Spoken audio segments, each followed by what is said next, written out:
Valencia es la capital de una comunidad que está siendo líder sin duda alguna del crecimiento del turismo en la península.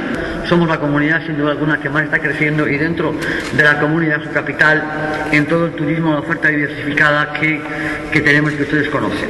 Bien, hemos hablado de turismo, de manera especial hemos hablado de la dársena y evidentemente de innovación y del medio ambiente, porque saben ustedes que son los tres pilares en los que estamos basando nuestro desarrollo y nuestra voluntad de crecimiento y de dinamización de la actividad.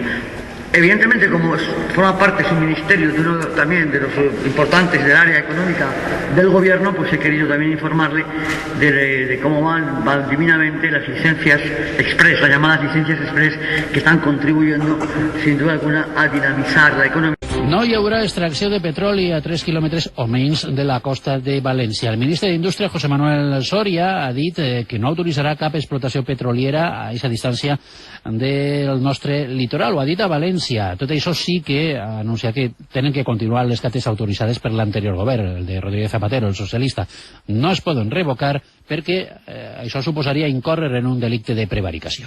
José Manuel Soria ha recordat que la Generalitat va donar suport a aquestes investigacions i ell no les hauria autoritzades en cas de ser ministre en aquell moment.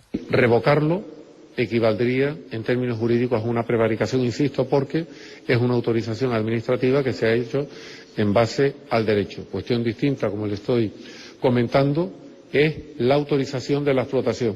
Y si me pregunta eso, le digo, a 3 kilómetros de una playa no se autorizará o no se dará una autorización de prospección, de explotación.